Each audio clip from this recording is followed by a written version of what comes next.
And I said this last week, the two last most powerful moments before Jesus went to the cross recorded in the Gospels, the main two most powerful moments was this one. It was connected to a radical offering, a radical sacrifice, because a radical sacrifice always precedes a radical breakthrough in someone's life. And the other account is another offering where a widow, in Mark 14, a widow gives all that she has. Remember that story? She has two widow's mites. She gives all that she has. 2 pennies, 2 Roman pennies. She gives all that she has.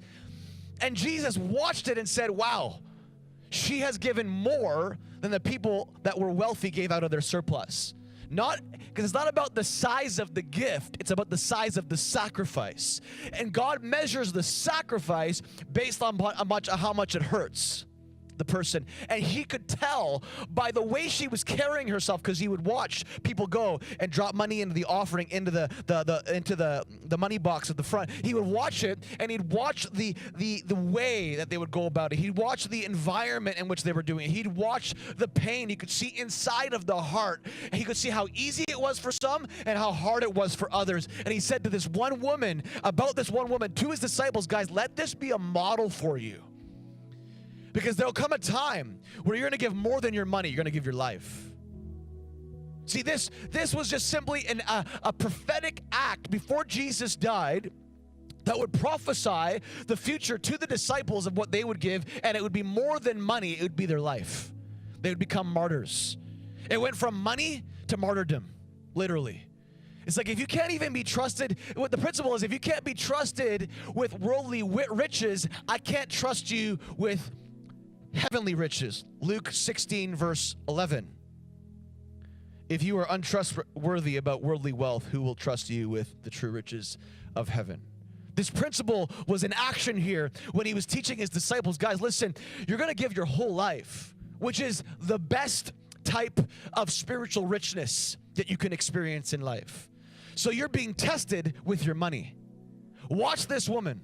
Watch this woman who wasted a salary's worth of wages on Jesus, because that's your model that's going to lead you into your ability to give your whole life in the future. Because all the disciples, except for one, really were martyrs. Gave their whole life, their whole world, everything for this message. This message. I want to talk for a few moments today out of this concept that these types of sacrifices in life are more than a memory. Write this down. More than a memory. More than a memory.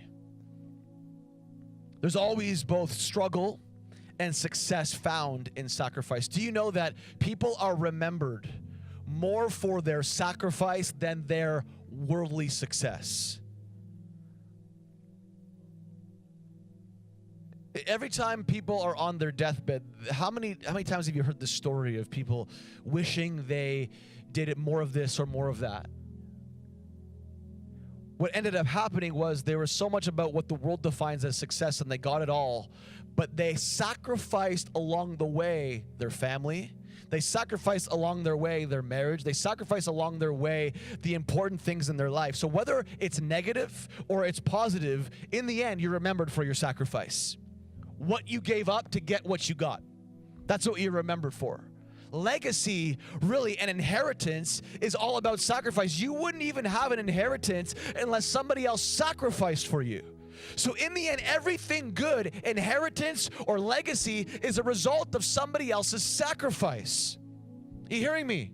Everything good in your hands today, the clothes that you wear, somebody else sacrificed to make those things, to do those things. Some CEO somewhere started a company that now, has sacrificed along the way and lost a lot along the way so you could enjoy the fruits of their sacrifice. Everything that's around us today is a result of somebody else's sacrifice, but even more so the gospel.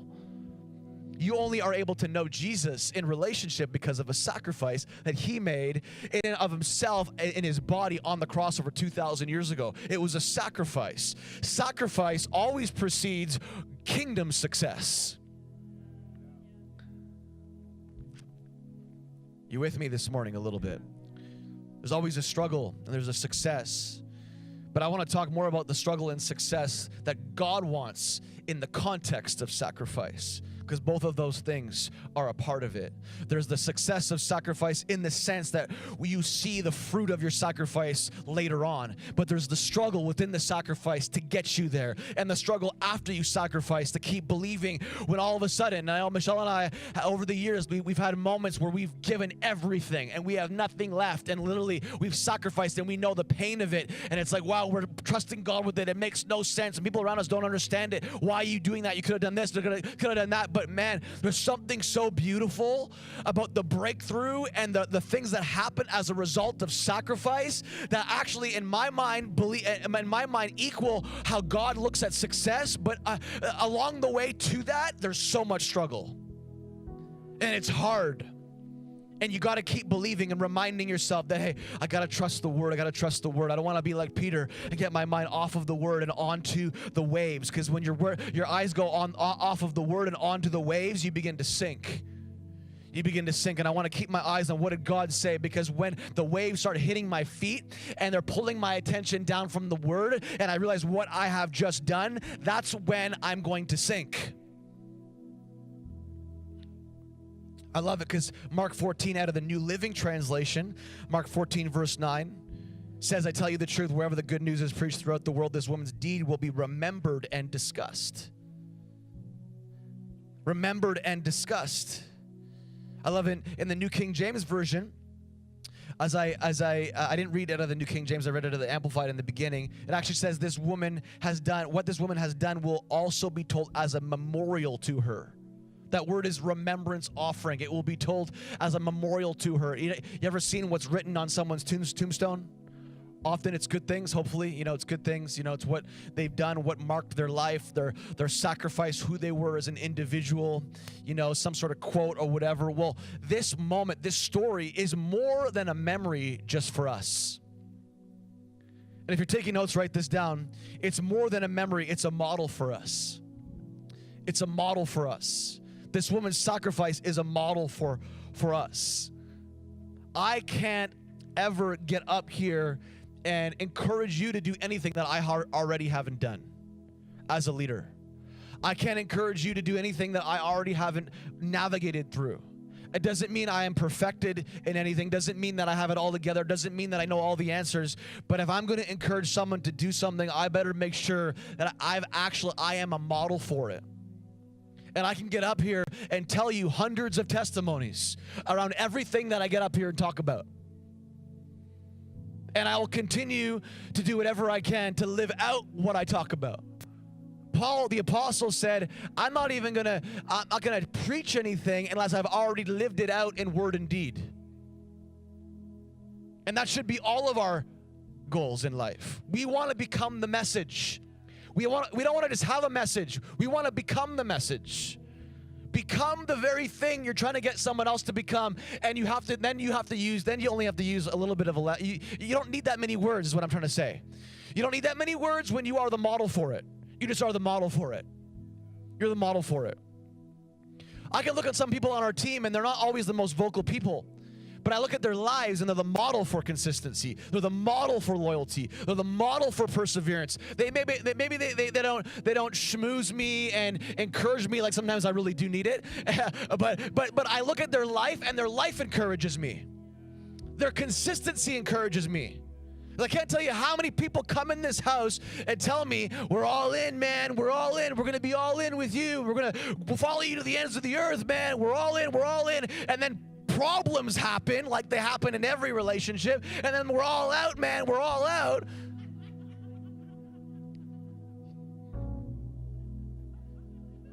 And it's not that I don't want, as a leader sometimes, I'm just going to be honest with you, sometimes my love tank is empty.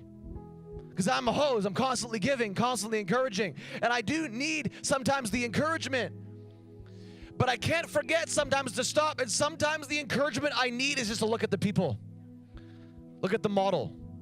The encouragement I need, I can look at the word and say, wow, look at these people that were models for consistency. This is more than a memory, it's a model. Look what this woman did. She gave it all, man. And I'm complaining about this and that. And look what happened in this time. And look what the disciples went through. And I'm complaining about this and that. And, all this stuff. And, it's like when you look at the word, it gives you perspective on life a little bit. You're mad because someone didn't like your Facebook photo. Relax a little bit. You know, like the word is always a good plumb line for us to bring us back to reality. When a memory becomes more than a model, it changes everything for people.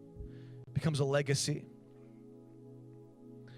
You know, Mark 12:41-44, I just referenced this about the woman who had given everything. This was remembered. It was remembered. It was remembered for, and it still is today. We talk about it. I said the most radical sacrificial offerings always precede the most radical breakthroughs. It's true. It's true. We're not remembered for our success or the things that we do. Ultimately, we're remembered for what we sacrifice to get them. That's the greatest inheritance you can leave somebody. Because Jesus, one of the last things he did before he went to the cross was he had a dinner with his disciples and said, do this, act what I'm doing right now in remembrance of me. I need you to remember the sacrifice I'm about to make. I need you to keep it at the forefront of your mind. If it's at the forefront of your mind, it will always bring you back to a healthy perspective of life. Because there's going to come a time where you're going to need to make a sacrifice. So everything that I do is a model for you. You know, when I went and visited, last Sunday, I went into Marie Richards' palliative care room in the nursing home, or in the seniors residence living. It was like a palliative care type room. And I went into this room, and she was, from weeks earlier, what I had seen, it was completely different. She had lost so much weight. She wasn't eating. She wasn't really that coherent. And I walked in, and I was asked to marry it was the shortest, smallest wedding I've ever done in my whole life. And I married her granddaughter. She wanted to be married before her grandmother passed away. So I went in and I did it with nine of us in the room. And I did this little mini wedding in this palliative care room. And I stood beside Marie Richards on my left. And before we did the wedding, I grabbed her hand and I looked at her and I was talking to her, and she didn't say a word to me.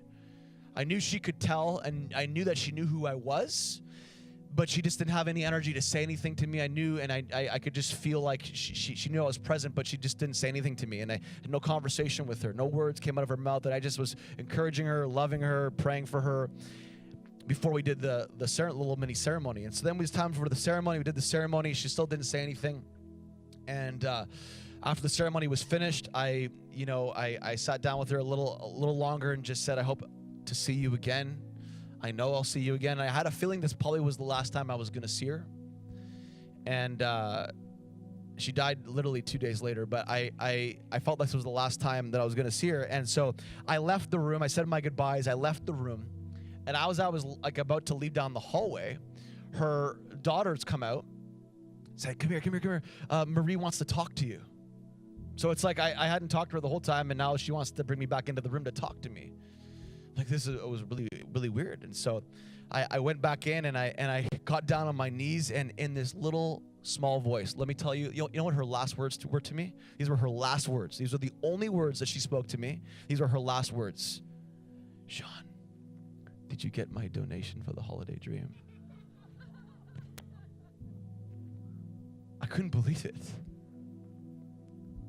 Here's a woman that sacrificed. Like, that's what I remember.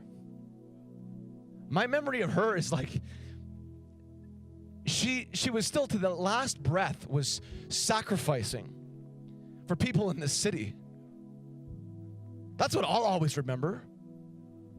When she'd show up super early in the morning with cancer in her 80s. That's what I'll remember, her sacrifice. I don't even know what she would define as success, but in my mind, her sacrifice is what I define as success.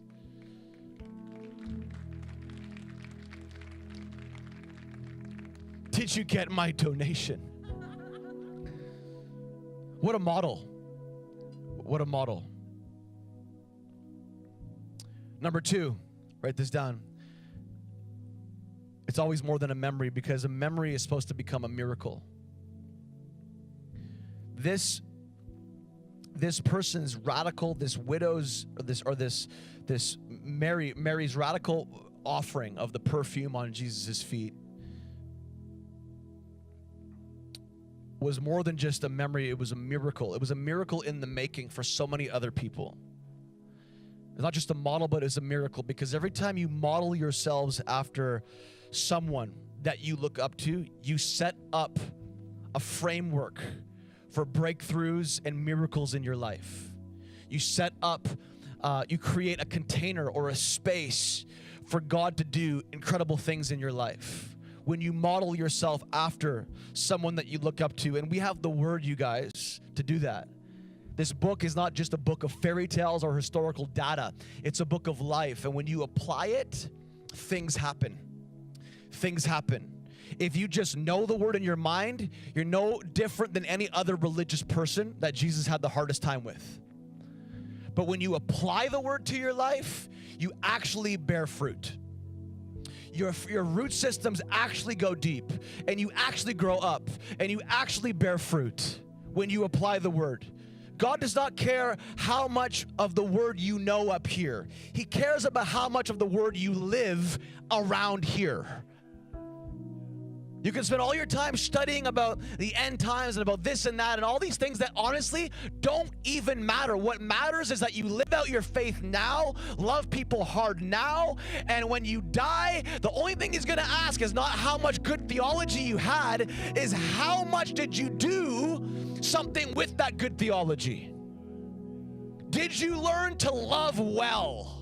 Did you love your family? Did you do what you could to work through conflict in your family? This is what he's going to ask you. He doesn't care, give a rip about all your success, all your trophies, all of your money. He's going to say, what did you do with what I gave you?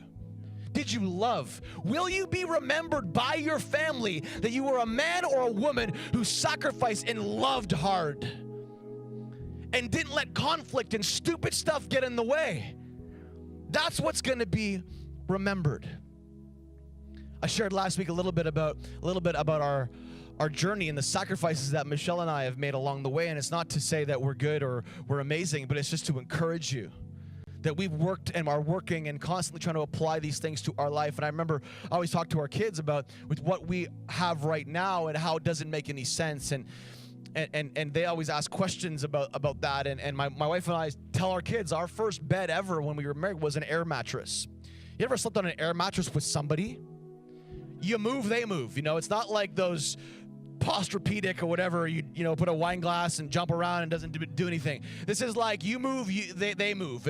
We had a queen air mattress. It's like you see those videos on YouTube where somebody will jump on the air mattress and the kid will fly up in the air and like get a concussion because he hits the fan or something. You seen those? Yeah. That was like us, And we moved. I was telling somebody yesterday, we moved 7 times the first year we were married. Yeah, that sounds unstable and whatever. I just don't really care what anybody thinks. That was our journey.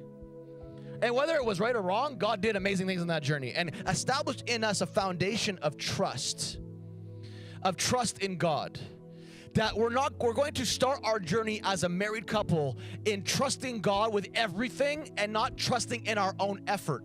And it's not that we didn't work, man, we worked hard. My salary that year, I think, was $6,000. That's all I made. We was in the beginning of like building ministry, and I was traveling, and back then, this is a whole different scenario.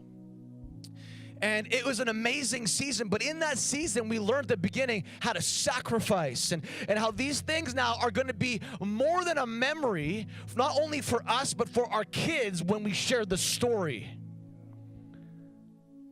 I said it last week about how we got our kids involved in the House of Hearts last week, and they all prayed and asked God what they were to give out of their money, out of their resource, and they were all bragging to each other. I'm giving more than she is, and she, like the disciples, I'm going to sit at the right hand, and who's going to sit with you, Jesus, and I'm the better one, and I'm the one who Jesus loves, and they were all doing that kind of thing, right? And I'm like, guys, it's not about the size of your gift, it's about the sacrifice, and for every one of you, like, for Ezekiel, like his sacrifice, it may be less money, but it's actually more of a sacrifice maybe than one of my daughter's big gift. You get what I'm saying? And they all wrote down on their bookmarks what they're believing for, and it all kind of represents who they are as people. It's funny hearing what they are all believing for. And And we want to include our kids in this because they've seen and they are living the outcome of a lot of our sacrifice, but I want them to start learning about sacrifice early on so that we as a family can celebrate together when their prayers are answered. Even though all their prayers I want to really bad. Everything they prayed, I'm like, I want to. But I want them to know that, hey, when their prayers are answered because of their sacrifice, we're all celebrating together. Not just mommy and daddy anymore. Not just mommy and daddy.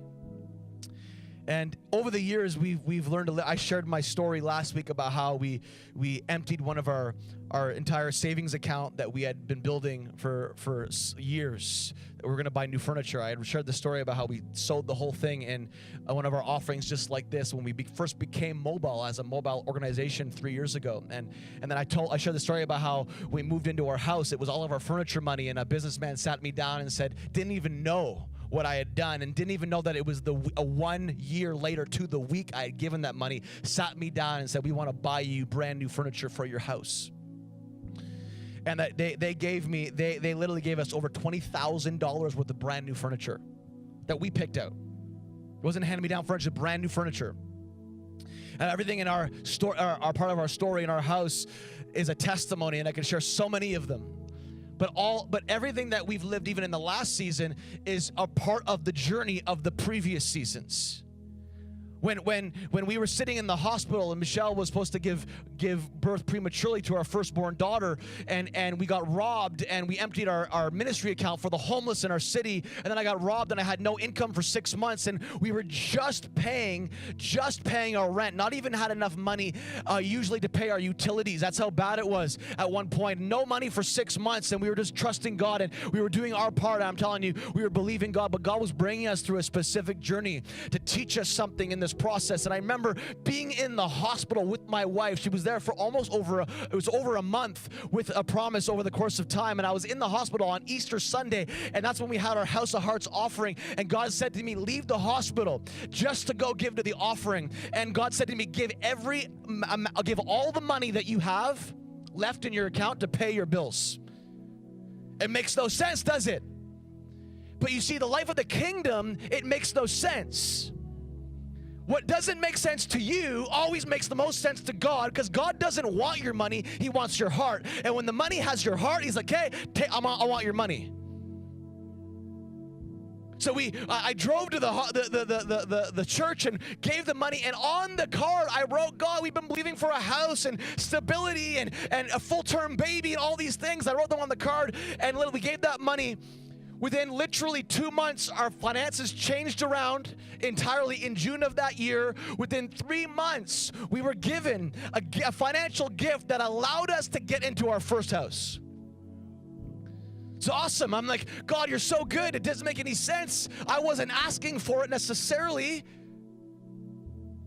but God knew what I wanted before I even wanted it. So God said, okay, if I'm going to give you what you really want, I want your heart. It happened again the next year. What are you going to do next year? Okay, God, we're going to over double what we gave last year. We're going to give all the other money that we had saved, because God was testing us. See, I'm up here telling you that this stuff works when you hear God. When you know God's leading you. You got to know God's leading you in this. This is above and beyond our normal giving. We did it again. Within literally months of that same offering, I literally got a check in the mail from some random person in Canada for over the exact amount of money I gave in the offering. A check. Like a bank draft check. Somebody sent me of pretty much the exact amount of the offering that I gave. How does that make any sense? From Canada. I was like, God, you're getting my attention. Within literally 4 months of that, we were given an inheritance that allowed us to buy our second house. You guys, I'm telling you, it doesn't make any sense. I could go on and on about how sacrifice works when you're following Jesus.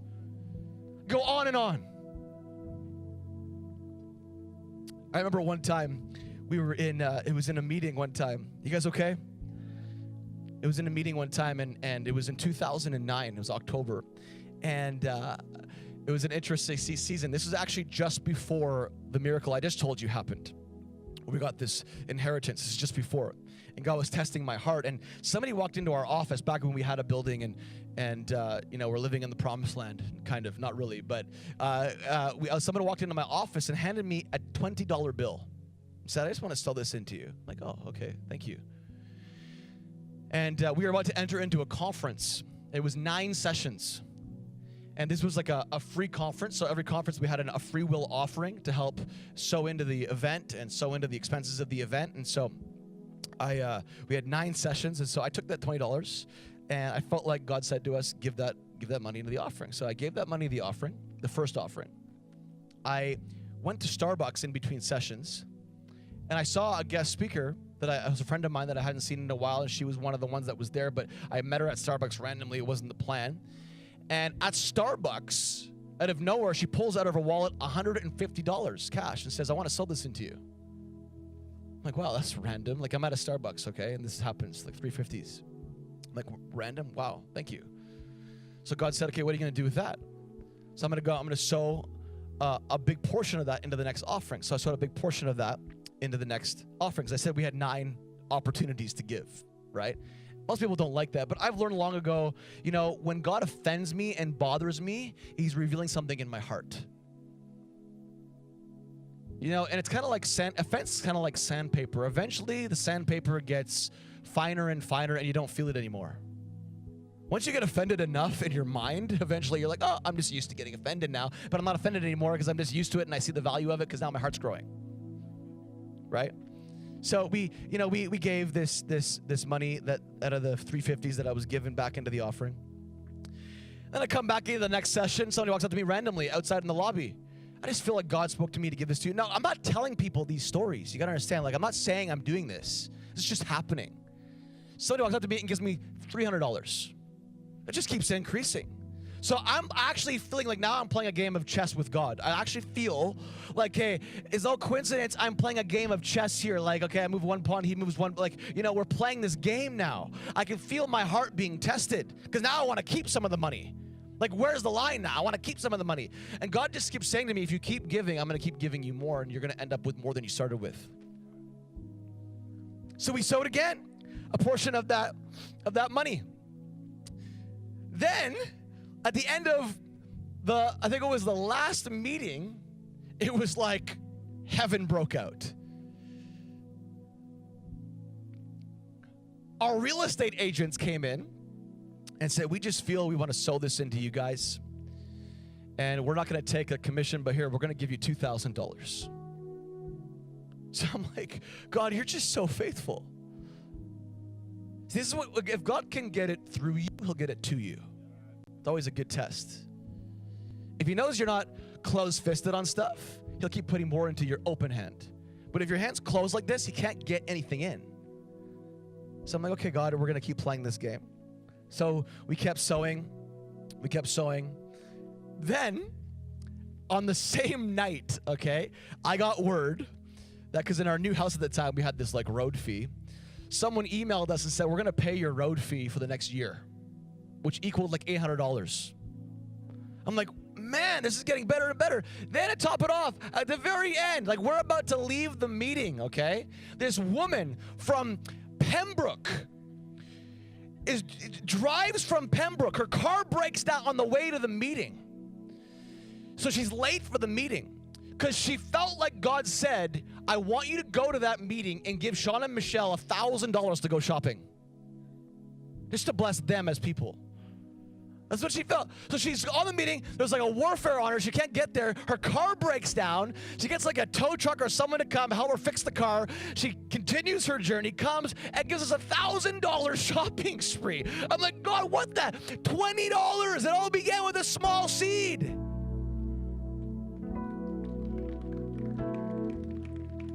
You're like, it doesn't make sense. Exactly, it's a miracle. It doesn't make sense. But these things for us are more than memories. They're more than just testimonies. They're miracles for a new day. Because when I think about those old times, I think about those moments, I'm like, man, I did it then, I can do it again. God did it then, he can do it again.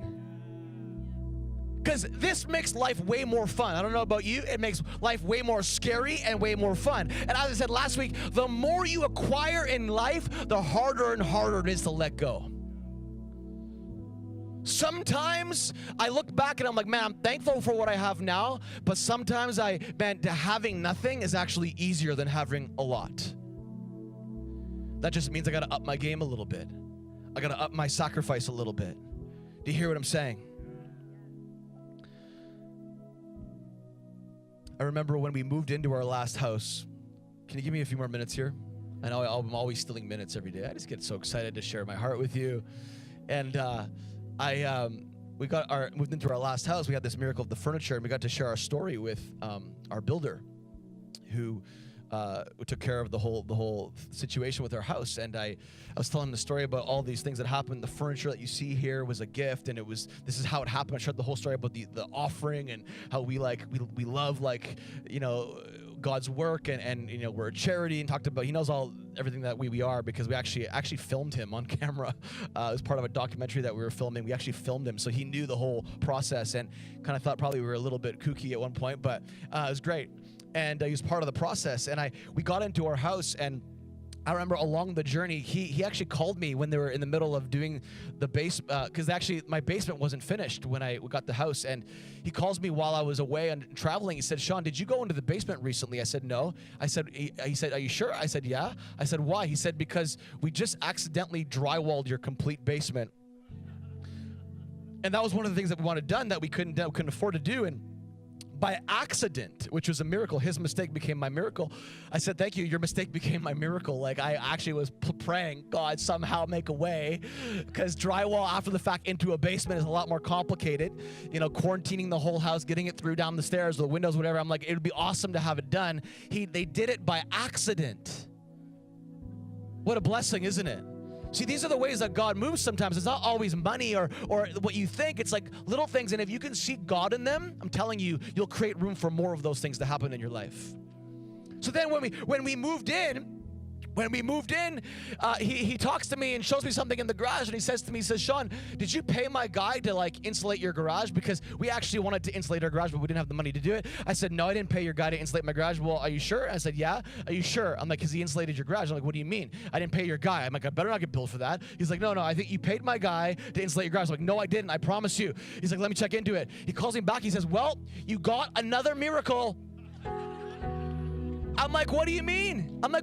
He said they billed the neighbor but did your house. And I said to him, listen, I can tell you why. Because we sowed that money 1 year ago, and you're a part of my miracle now. You're a part of my blessing now. God is faithful. God knew what we could and could not afford, but God knew our heart, and God knew our sacrifice, and God knew that we gave it all in that moment, and now it's become my miracle. Thank you, sir. He actually used the words, you got another miracle. And he told me, he said, this has never...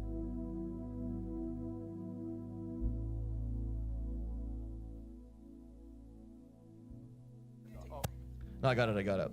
Got too excited, hit the mute button. Maybe God muted it. It's like, time to be done, Sean. I'm telling you, these moments are more than a memory. Can I share one more quick story with you, and then I'm done? It's actually a story out of the scripture, because I believe God wants a memory to also become a movement in life. Like this story of this woman's sacrifice, these moments need to become movements in our lives and around our lives. Because a movement is very different than just a moment. A movement is something that keeps on going, keeps on progressing, keeps on advancing. And we see, because of Jesus' sacrifice, a movement started in the book of Acts. He gave his life for humanity. A movement started. The disciples went wild, and they just loved on people and loved the widows, loved the poor, preached the gospel, healed the sick, raised the dead, and a movement started. A movement is supposed to take place because of sacrifice. We're supposed to carry it, turn it from a memory into a model, into a miracle, so that we can live in a movement. It's got to turn into more than just those things. And I said over and over again, a radical offering always precedes radical breakthrough. We know that there was a time when it was chaos in the earth, and God sent a flood. God sent a flood to wipe everything out, to start over again, start a new beginning. And he used a man and his family named Noah to build this ark, which they had no context for, to build this ark. Keep in mind, it's an ark. It's called an ark. It wasn't called a circle. It's called an ark. And they built this ark to start over again, and the earth was basically taken out in a sense, and they were going to start all over again, start fresh. And right after they got out of the ark and they went onto dry land, what was the first thing that Noah did? And I don't think he really even had a lot of teaching on this. It was part of the DNA of their culture about offering to God a sacrifice. And how they knew how to do that back then was simply an animal, a firstborn, something precious, which equaled revenue to them. They may have not have had all the money, so to speak, but they had revenue. They would make trades. It equaled money to them. And so they'd offer firstborn lambs, firstborn animals, clean animals to God as a sacrifice, the choice, the best part. So Noah gets off the boat in verse 20 of chapter 8. It says, Noah built an altar to the Lord, and there he sacrificed as burnt offerings the animals and birds that had been approved for that purpose. And the Lord was pleased with the aroma of the sacrifice. You know that every offering you give is like an aroma. It's like a fragrance to God. I shared this last week, talked about smelly sacrifices. Your sacrifice, if it doesn't smell good to God, it wasn't a sacrifice, or it was a sacrifice of the wrong thing. When it's a sacrifice of the right thing in the right way, it smells good to God. The Lord was pleased with the aroma of the sacrifice and said to himself, I will never again curse the ground because of the human race, even though everything they think or imagine is bent toward evil from childhood, which is absolutely true. I will never again destroy all living things. As long as the earth remains, there will be planting and harvest, cold and heat, summer and winter, day and night. Then in verse 1 of chapter 9, then God blessed Noah. When did the commission come? Radical sacrifice, right? Gets out of the boat. First thing he can think about is a thank you offering. Thank you, God, for protecting my family. Thank you, God, for choosing me to start all over again. Thank you, God. The first thing I'm thinking about is, what can I give to you? The question is always, has God done anything good in your life? Can you give anything back to God as a result of the good things God's done for you? Whether it's small, whether it's big, whatever it means for you, can you give anything to God?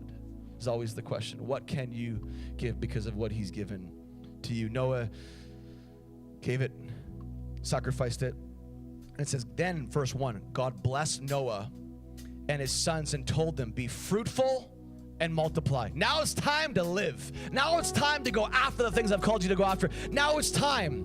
But I got to get your heart right first. I can't put into your hands what I want you to handle if your heart cannot hold it, if your heart cannot deal with it. I need your heart right. So thank you for that offering. Now I'm going to get your hands active. Be fruitful and be multiply. It's time to live out your calling. Are you hearing this? And then we know the promise, just one second here, the promise comes as a result in Genesis 9. I won't go there. I'll paraphrase it for you.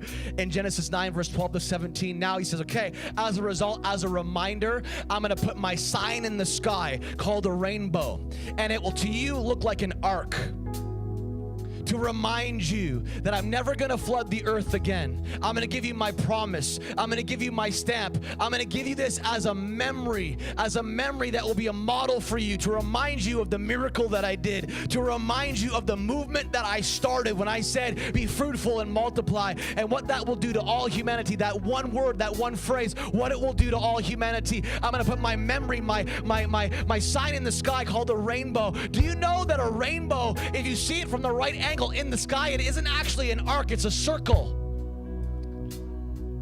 It's a circle. And a circle represents the full circle part of God's process.